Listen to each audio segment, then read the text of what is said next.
如果唔換雪胎咧，係會俾人罰錢嘅。咁對車齡認識嘅我，完全唔知點解啲螺絲係要突然之間有粒星星頭。收晒佢。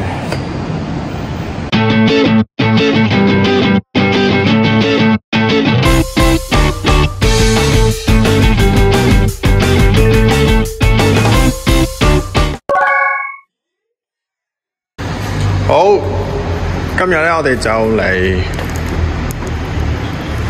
換雪胎，我都未試過換雪胎，第一次就試下啦，自己嚟啦，係咪先？咁點解要換雪胎咧？一嚟啦就嚟落雪啦，二嚟咧其實咧如果唔換雪胎咧係會俾人罰錢嘅，咁啊之後會再講噶啦。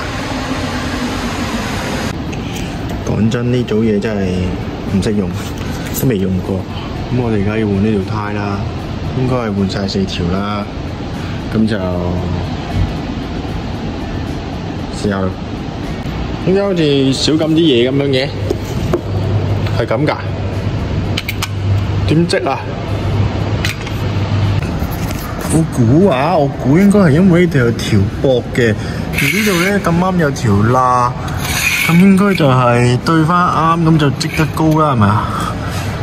我諗係咁啩，試下先。原來係咁樣㗎，梗係咁樣扭佢啊！試下先，係咯。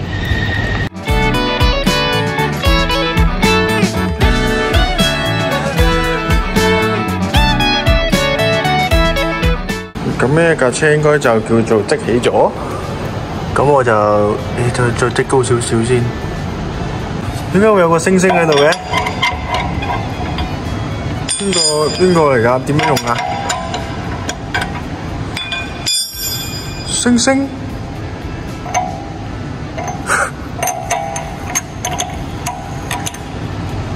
係咪要扭到最後尾先係加人條胎咧？咦？條胎？咦？呢個冇扭過嘅？係咪咁㗎？條胎都有星星㗎，咦？咁人哋條胎咧？人哋條胎都係㗎噃，人哋條胎都係星星，咁即係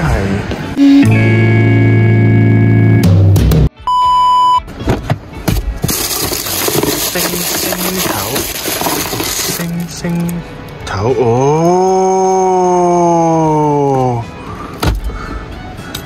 原來如此。好啦，有星星頭啦，有星星頭咁就繼續。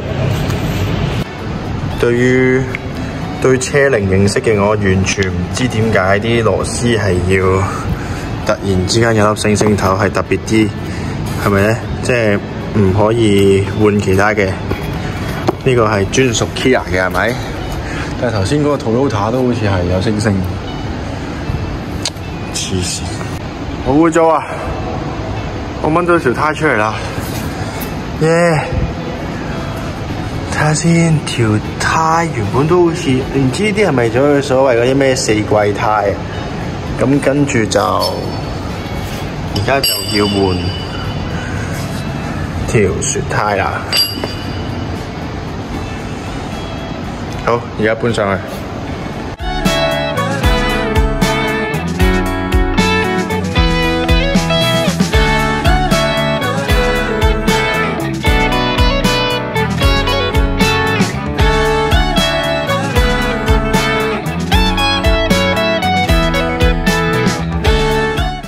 即係佢個 rotation 係咁樣，即係向前行嗰陣時個轆係咁樣轉啊嘛，咁即係應該個胎喺紋向呢度係啱㗎啦，係嘛？點樣睇分左右㗎？哎呀！我而家淨係整緊第一條胎咋，仆街！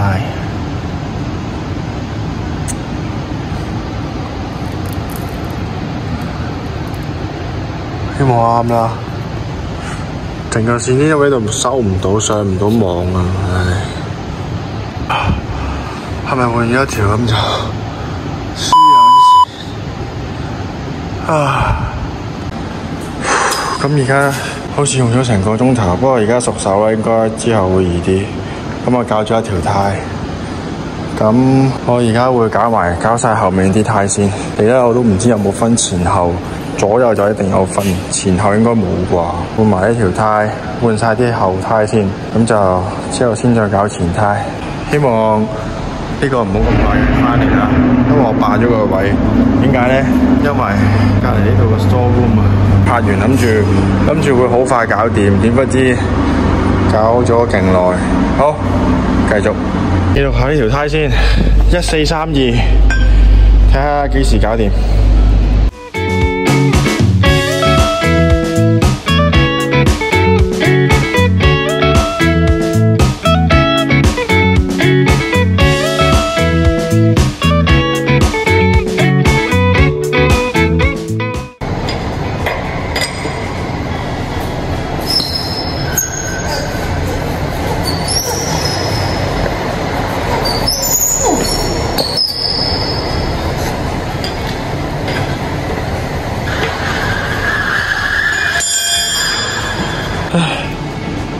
1447，唉，10零分鐘一條呔喎。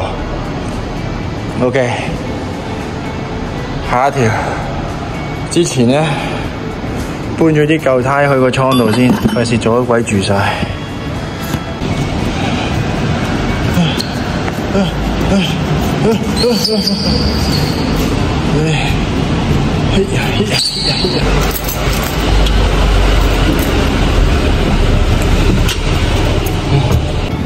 交住2條先，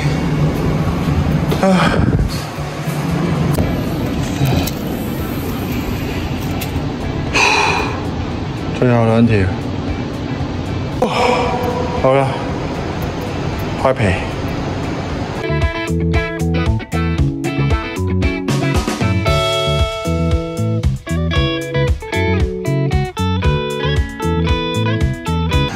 換到第3條呔。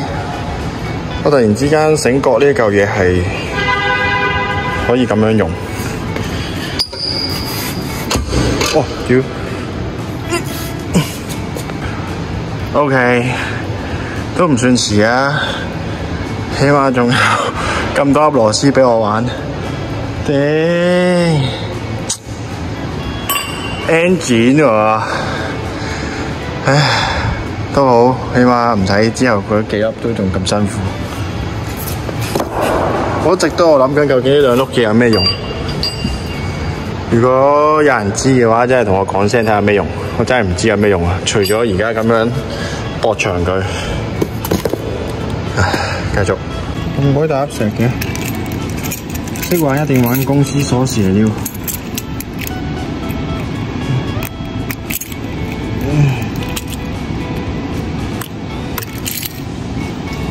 好，搞掂。1511最後一條，開始。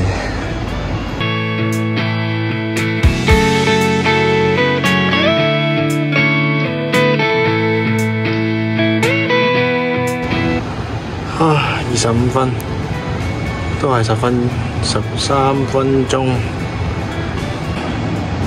收晒皮。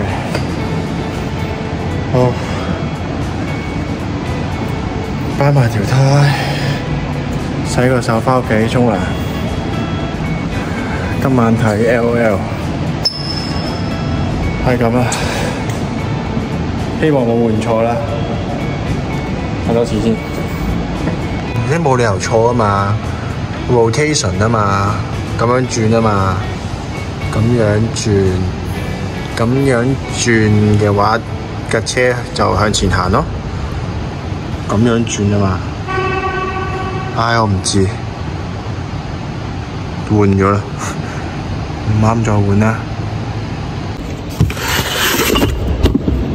完，就咁啦。洗車洗一洗，最緊要係咩啊？洗手。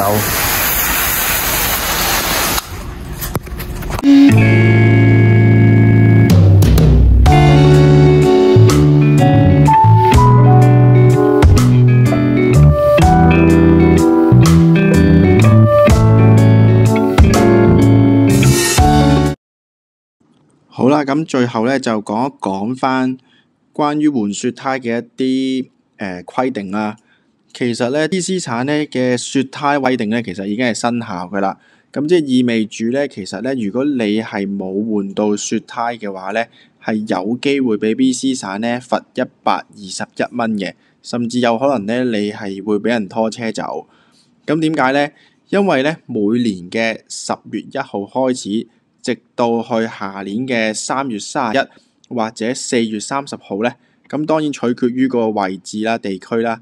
咁係需要咧，你係換雪胎嘅。咁由於咧，溫哥華嘅東南部咧，其實相對咧都係比較溫暖嘅。咁可能啲高速公路咧係唔需要有呢個要求啦。咁但係咧，其實咧有一啲嘅高速公路咧係經常性都係會俾雪咧係覆蓋住嘅。咁咧呢幾條嘅高速公路咧，你就必須要係有雪胎先可以上嘅。如果唔係咧，俾人捉到嘅話咧，就會罰121蚊，或者甚至係要即刻拖車嘅。而當中符合要求嘅胎咧，就得2種嘅啫。一種就係叫做4季胎，即係佢有 M+S 呢個標誌嘅話咧，就係喺 BC 省雪胎規定入面咧係最低要求嘅。咁因為咧4季胎其實喺呢個寒冷嘅天氣入面咧，佢都依然可以保持嗰個柔軟度啊，就唔係會雪到硬晒啦。咁咧對比起夏季胎咧，咁佢個牽引力咧就會好少少，但係咧我就唔知同雪胎嘅真實分別啦，因為我今年都係第一年咧係揸車喺雪地度揸車嘅。咁但係咧安全起見咧，我都係建議會換呢個冬季胎啦，即係真係嘅雪胎啦，因為咧佢嗰個嘅柔軟度咧係會高啲啦，而且咧佢嘅胎面咧係一定係要至少3.5毫米深度啊。咁佢有啲乜嘢作用咧？咁因為雪胎咧，佢嘅材料方面咧係特別啲嘅，佢咧係會比普通嘅4季胎咧係更加柔軟啊。咁所以咧，佢嘅摩擦力咧就可以更加大啦。咁就即使喺個冰面上高啦，因為好多時喺個公路度咧，啲車如果壓得多嗰啲雪嘅話咧，咁嗰個雪嗰個路面咧都會變成冰嘅。咁咧佢嘅安全性啦，同埋操縱性咧就會大啲。咁相反咧，如果好似普通胎咁樣咧，佢就會越凍越硬，咁你就會越容易跣胎啦。咁而喺胎紋方面咧，因為雪胎咧通常嘅方向咧都係唔會對稱嘅，佢係左穿右插咁樣嘅。咁雪胎嗰啲坑咧就會多啲，咁就會排水性能好啲啦，同埋都係摩擦力大啲啦。咁整體而言咧，我個人就覺得咧，如果係好似我咁啦，第一次喺雪地嗰度揸車嘅話咧，我建議都係轉翻個雪胎會好過用 M+S 嘅4季胎，咁樣會安全啲。咁而且咧，我聽一啲 local 嘅同事講咧，咁佢哋都會建議我呢啲新手咧，就喺個大嘅停車場嗰度，即係趁佢落雪嗰陣時咧，就喺個大嘅停車場嗰度咧，就自己試下跣胎嘅感覺先。咁因為咧，如果你去到高速公路啊，或者你去到係咯，唔係淨係高速公路嘅，你去到大街嗰度咧，先嚟跣胎，先嚟去救嘅話咧，咁就危險好多。咁所以咧，自己喺一個大啲嘅平地嗰度感受下跣胎嘅滋味咧，咁就會安全得多啦。咁如果中意呢一類型嘅片嘅話咧，咁就 like 啦，唔中意就 dislike 啦，係咁先。